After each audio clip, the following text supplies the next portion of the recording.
నలుగురు కొడుకులు. ఏం చేయాలి? ఇగో 3 ఎకరాల పొలం ఇగో మొత్తం పోయింది. కాలో కూడా ఇడిచి పెడతలేదు సార్. ఏం చేయాలి? 2 సంవత్సరం నుంచి అది రైతు బంధు కూడా ఇడిచి పెడతలేడు సార్. ఇయ్యలే 1 రూపాయి కూడా ఇస్తలేదు సార్. ఏం చేయాలి? ఏం చేసి బతకాలి? పిల్లలకు ఏం చేసి బతకాలి? బర్రె తింటుంది. ఏం చేయాలి? గొంతులు కూడా పోయింది. 2-3 ఇంట్లో నుంచి వెళ్తలేదు నేను సార్.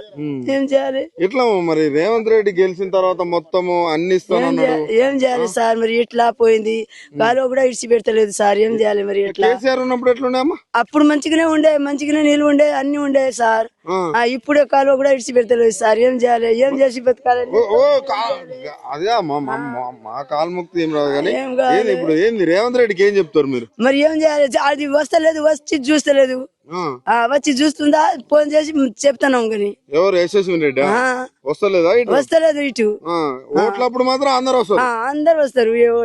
ఈ రైతు బంధు ఇవన్నీ ఏం రైతు బంధు లేదు, ఏం లేదు. 3 సంవత్సరం నుంచి 3 సంవత్సరాలు ఏం లేదు సార్. బాధ అయితే లేదా? బాధ అంటే ఇక గొంతులు చూస్తున్నావా? గొంతులు కూడా పోయింది ఎరిసి. ఏం చేయాలి? కన్న బిడ్డలా పెంచుకుంటారమ్మా ఈ వరిని.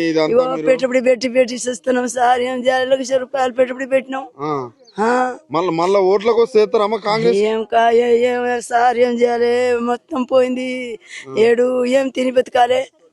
తింటానికి కూడా లేవు. ఏం చేయాలి? ఏం చేసి బతకాలి? నువ్వు చూస్తున్నావు కదా సార్. నీకు ఒప్పడతలేదా సార్? ఇదంతా ఎండిపోయింది, బాగా మొత్తం ఎండిపోయింది. అక్కడి నుంచి ఎండిపోయింది. చూడరా సార్. చాలా 20 రోజుల నుంచి పోతుండ్రు కాలువ మలుపుతామని. వస్తలేదు సార్ ఇటు. ఇది నీళ్ళు అసలే వస్తలేదు సార్.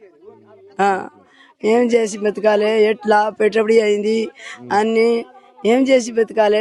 పిల్లలకు కొడుకులకు ఏం పెట్టాలి? బతికే పరిస్థితి. రైతు బంధు చుక్క వస్తలేదు సార్.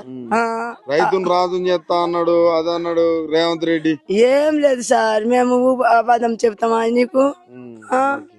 అబద్ధం